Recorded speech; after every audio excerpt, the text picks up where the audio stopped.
ठीक है, तो जो कॉर्टेक्स का एरिया है जहाँ पे इंटरनल कैप्सूल होता है वहां पे अपर मोटर न्यूरॉन जो है वो अनक्रॉस्ड होते हैं, जिसकी वजह से अनक्रॉस्ड हेमिप्लेजिया में आपके पास क्या आ जाता है, इंटरनल कैप्सूल और अपर मोटर न्यूरॉन। और क्रॉस्ड हेमिप्लेजिया के अंदर, अच्छा अब आवाज बताइएगा, वालेकुम सलाम, आवाज बताइएगा, ठीक है। ठीक है, ओके। तो क्रॉस्ड हेमिप्लेजिया में क्या है, क्रॉस्ड हेमिप्लेजिया में कौन सी? क्या रहता है, पॉन्स आ जाता है, ठीक है। तो क्रॉस्ड हेमिप्लेजिया में पॉन्स आ जाएगा और अनक्रॉस्ड में इंटरनल कैप्सूल आ जाएगा, ठीक है। ये इंपॉर्टेंट चीजें हैं जो कि लर्न करने वाली हैं, हमें पता होना चाहिए इस पर। अच्छा जी, उसके बाद है हमारे पास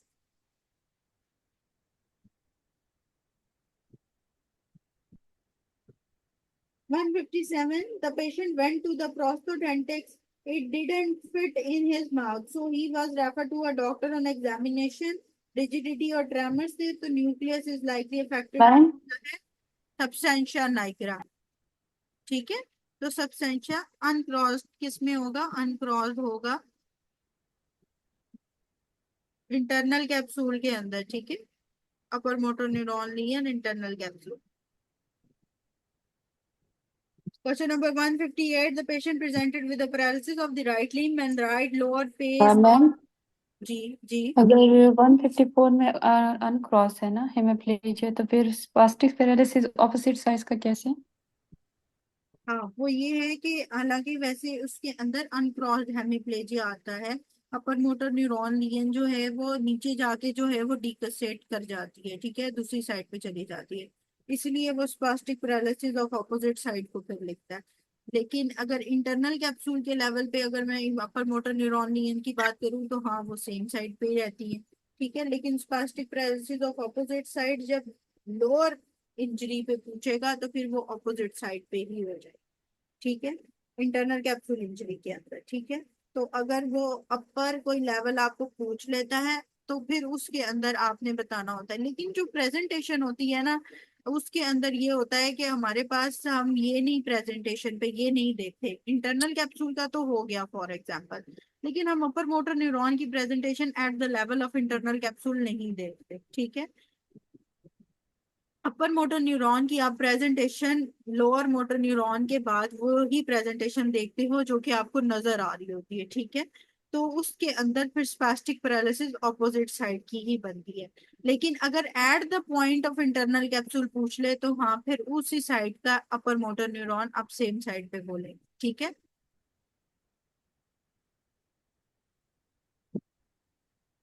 नहीं, आपने प्रेजेंटेशन पे बोलना है। अब आप प्रेजेंटेशन अगर अपर मोटर न्यूरॉन की करेंगे तो प्रेजेंट वो एट द एंड आके वो उसी तरह ही होगा डिक्वेसेशन के बाद ही, ठीक है, ये चीज याद रखनी है। अगर वो वैसे एट द लेवल की बात करेगा तो इंटरनल कैप्सूल के साथ अपर motor neuron at the level वाले जो हैं वो हमारे पास आएंगे अनक्रॉस, ठीक है, एट द लेवल वाले इंटरनल कैप्सूल के। लेकिन बाद में जो प्रेजेंटेशन है उसमें वो चेंज हो जाता है। Question number 158. 158. A patient presented with a paralysis of the right limb and right lower face along with the homonymous hemianopia lesion किधर प्रेजेंट है, तो ये है जी हमारे पास फोर ब्रेन, ठीक है। इसमें आप तीन चार चीजें याद कर लें, फेस के साथ, लोअर फेस के साथ राइट लिम्ब की पैरालिसिस अगर आ रही है तो उसके अंदर क्या क्या है, internal capsule, superior nucleus, fore brain, ये सीक्वेंस याद रखना है, इंटरनल कैप्सूल, सुपीरियर न्यूक्लियस और फोर ब्रेन। 200 तक तो कर लेते हैं एटलीस्ट, फिर बाकी तो सॉल्व करनी भी हो जाएगी, 200 तक करें, ठीक।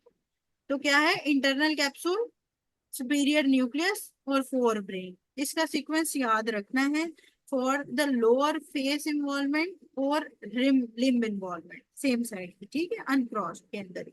159. The damage to the cerebroparietal area what will be affected, तो loss of tuning fork sensation होगी। सेरिब्रोपाइटल एरिया के अंदर क्या है कि ये वही वाला एरिया कवर कर रहा होता है जिसके अंदर ये पॉन्टाइन एरिया भी आ रहा होता है, ठीक है।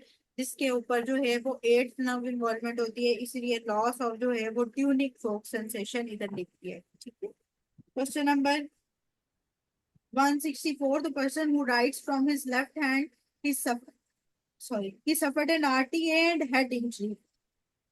Now presented to you problem of he cannot differentiate from left from right and difficulty in writing and comprehensive and word retrieval has the injury of right parietal area। जो right जो parietal area होता है ना, उसके अंदर ये सारे functions होते हैं, जिसने जो है वो राइट टू लेफ्ट को भी डिफरेंशिएट करना होता है, राइटिंग के लिए बनाना है। ठीक है। सेंसेशंस लेनी है पहले। ठीक है। सेंसरी एरिया जो मैंने पोस्ट सेंट्रल गहराई का एरिया बोला ना, तो पहले सारी सेंसेशंस लेनी है। ठीक है। उसने सेंस करना है कि light right left to right क्या है। ठीक है। राइटिंग में उसने पहले सेंस करना है कि लिखना क्या है। ठीक है। तो थिंग है इसके सेंसेशन में मेनली जो इन्वॉल्वमेंट आती है एक वो। ठीक है। और डिफरेंशिएशन की इन्वॉल्वमेंट जो है वो हमारे पास जो है ये पैराइटल एरिया की आती है। 165, the patient came with the RTA and has spinal cord ligament completely cut। अगर completely कट होगी तो स्पास्टिक पैरालिसिस होगी। ठीक है। ये एमसीक्यूज याद रखना, completely कट के अंदर स्पास्टिक पैरालिसिस ही होती है। ठीक है। Question number 166, the 54-year-old male went to the doctor with a complaint of weakness of left half of the body.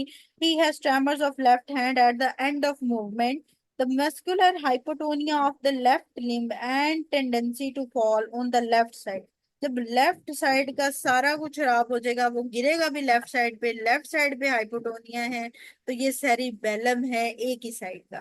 ठीक है। लेफ्ट साइड का जो गेट भी प्रॉब्लम कर रहा है, जो मसल टोन में प्रॉब्लम कर रहा है, जहां पर निस्टैगमस हो सकता है, तो ये लेफ्ट साइड की अगर सारी चीजें इन्वॉल्वमेंट है तो लेफ्ट सेरिबेलम है। ठीक हो गया। Question number 168, the young patient presented in the ward with the complaint of vomiting and drowsiness। what is the next step to confirm the diagnosis? तो cerebral examination करेंगे। ठीक है। अगर उसको vomiting भी है और drowsiness भी है तो cerebral examination। 171, after gunshot injury to the lower back, patient has loss of contralateral pain sensation but intact the temperature sensation। what is the likely। अच्छा, ये स्पाइनल कॉर्ड में आपको कराऊंगी सेक्शन कैसे टॉर्चर हो जाता है। ठीक है। इसको छोड़ देंगे, कल करेंगे। 173, the bulbar palsy is caused by what. तो बल्बल पार्सी हमारे पास मोटर न्यूरॉन डिजीज के अंदर होती है। 174, the new born is bought with the lumbosacral swelling containing meninges without the neural tissue। जब without the neural tissue बात करेगा तो spina bifida with meningosis। जब विद न्यूरल टिश्यू बात करेगा तो फिर क्या आएगा? Spina bifida.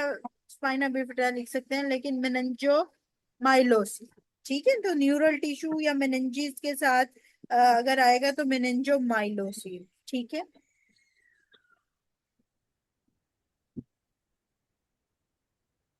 ठीक है। समझ आ रही है? एग्जॉस्ट तो नहीं है, बस 200 तक इंशाल्लाह करते हैं अभी। ठीक है। तो फिर उसके बाद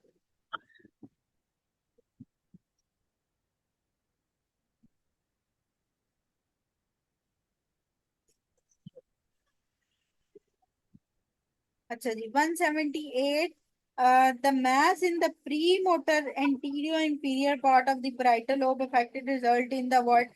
तो लेग मूवमेंट अफेक्ट हो जाती है। अच्छा, parietal lobe में जो है वो जो हमारे पास ह्यूमेनकुलस होता था ना, वो जो है वो लेग्स जो है वो parietal lobe के एरिया पे प्रेजेंट कर रही होती है। ठीक है। कल मैं आप लोगों को ह्यूमेनकुलस भी दिखाऊंगी। तो लेग्स जो है वो parietal lobe के एरिया पे अफेक्ट कर रही होती है, तो लेग्स के साथ जो है वो इसका आता है। अच्छा, अब आप आर्टरीज पढ़ चुके हैं, तो ऐसी कौन सी आर्टरीज हैं जिसकी ब्लॉकेज की वजह से लिम्स या लोअर लिम्स या लेग्स अफेक्टेड होंगी? जी।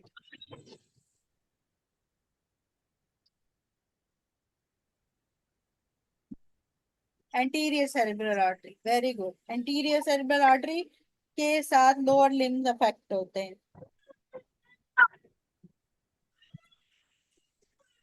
Question number 180, the CSF examination necessary to rule out retinoblastoma। Retinoblastoma का जो है वो बोन्स के साथ इन्वॉल्वमेंट बात दफा आती है कि ये इसके साथ क्यों इन्वॉल्वमेंट होती है। तो RB1 जीन होती है जो ऑस्टियोसार्कोमा के साथ इसकी इन्वॉल्वमेंट आ रही होती है। ठीक है। RB1 जीन इन दोनों में होती है, रेटिनोब्लास्टोमा में भी और ऑस्टियोसार्कोमा में भी। अब इस वजह से जो है वो रेटिनोब्लास्टोमा में बोन के साथ वो जो हम जो है बाज़ दफा उसमें स्कैन भी करते हैं, ठीक है। तो रेटिनोब्लास्टोमा के ये 3-4 एमसीक्यूज हमारे पास आते हैं। 181, in internal capsule haemorrhage following will be present, तो क्या होगा, contralateral upper motor neuron signs, ठीक है। नीचे जाके जब लियन जो साइंस आने हैं वो कॉन्ट्रालैटरल नहीं आने हैं। हाँ, अगर उस पॉइंट पे पूछेंगे तो अपर मोटर न्यूरॉन लियन हो सकती है उस पॉइंट, ठीक है। 182, the patient having the senseless speech and cannot remember which is said due to the lesion of temporal lobe with mammillothalamic tract, ये कल हम करेंगे जी। ब्रोका क्या होता है, वर्निक्स एरिया क्या होता है, सेंसलेस स्पीच क्या होती है, ठीक है। और ये उसमें उसमें देख लेंगे। 184, the 50-year-old man right side जी, काइंडली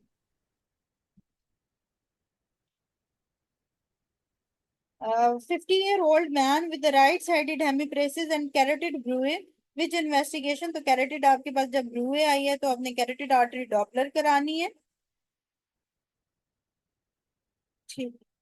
185, इन अल्जाइमर डिजीज इन्वॉल्व एरिया कौन सा है, एंटोराइनल कॉर्टेक्स इन्वॉल्व है और एट्रोफी ऑफ द ब्रेन हो जाती है। 186, the substance causing the peripheral neuropathy and degeneration of myelin in CNS is in lead, जो होता है वो लेड पॉइजनिंग जो होता है वो डीमाइलिनेशन करता है, उसकी वजह से पेरिफेरल न्यूरोपैथी होती है। 187, the women develop the painless gradual protrusion of one eye, तो नॉर्मल एक्सरे है, इसका क्या मतलब है, ऑप्टिक नर्व ग्लायोमा है, ये पेनलेस होता है। 191, the two kids bet on eye blinking, the one kid lost as he blink first, this blinking was due to what, तो cervical segment of spinal cord की वजह से ब्लिंकिंग होती है, ठीक है। मसल सप्लाई हो रहे होते हैं आई के, ठीक है, वहां से। अच्छा। 194, the parietal non-case of hypertension and has stroke 1 year back with the VN loss. Now his stroke and VN is improving.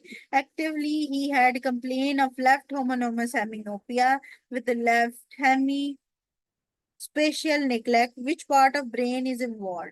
अच्छा, तो लेफ्ट जो स्पेशल निग्लेक्ट है उसके अंदर राइट पैराइटल कॉर्टेक्स है। अच्छा, हेमीप्लेजिया है, लोअर लिम्ब इन्वॉल्व है, अपर लिम्ब इन्वॉल्व है, एक तो लेग्स के साथ हमने पैराइटल लोब पढ़ लिया, ठीक है। और स्पेशल जो निग्लेक्ट का एक पार्ट होता है, हेमी स्पेशल निग्लेक्ट जो होता है उसके अंदर भी जो है वो पैराइटल कॉर्टेक्स है। लेकिन जो कॉर्टेक्स है वो हमेशा उल्टा प्रेजेंट करता है, अगर लेफ्ट साइड की चीजें खराब है तो राइट साइड का हो जाएगा, ठीक है, कॉर्टेक्स के अंदर, ठीक है। वो भले फ्रंटल लोब हो, प्राइटल लोब हो या ऑसिपिटल लोब हो, टेम्पोरल लोब हो, तो वो जो अगर राइट साइड के तो लेफ्ट प्रेजेंट करेगा, लेफ्ट है तो राइट प्रेजेंट करेगा, ये चीज याद रखनी है। 195, if one spin in the chair, अगर गोल गोल घूमेंगे तो पोस्ट रोटेटरी निस्टैगमस होगा उसकी वजह से, ठीक है।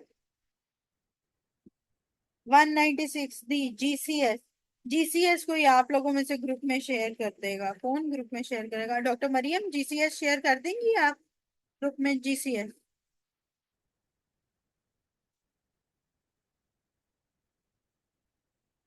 जीसीएस के पॉइंट्स शेयर कर रहे हैं, ईवीएम के।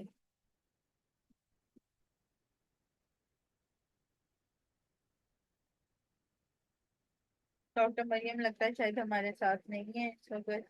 अच्छा जी, डॉक्टर सुमैया आप हैं?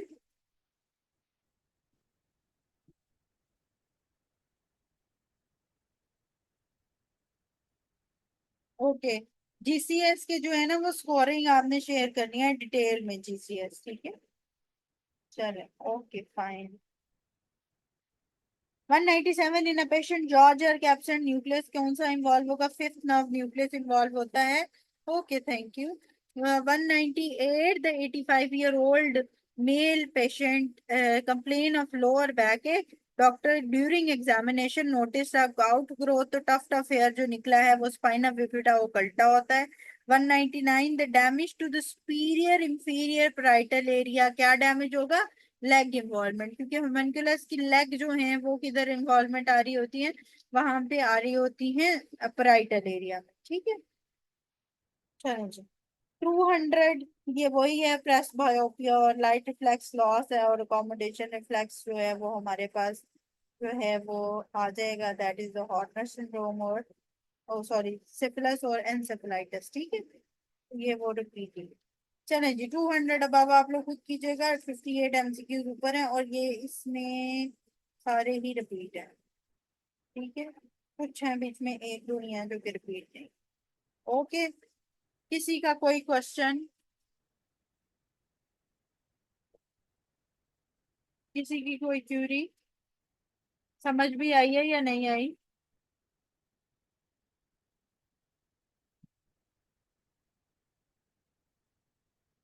समझ आ गई है?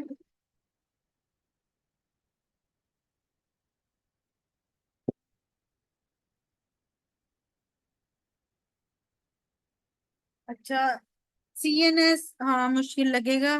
कल हम इंशाल्लाह ना न्यूरो एनाटॉमी का एक मेजर पोर्शन कवर करेंगे। कल का लेक्चर जरूर अटेंड कर लीजिएगा। ठीक है, उसके लिए जो है ना वो मैंने,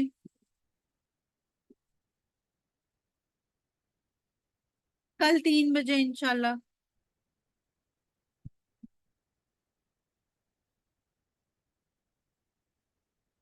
3 बजे डॉक्टर आयशा, ये कल डिस्कस फिर कर लेंगे।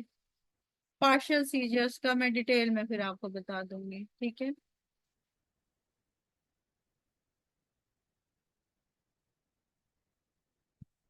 3 बजे इंशाल्लाह न्यूरो एनाटमी का लेक्चर आप लोगों ने अटेंड करना है, क्योंकि एनाटमी की बहुत सारी चीजें हैं उसके अंदर, हम कवर कर लेते हैं, ठीक है।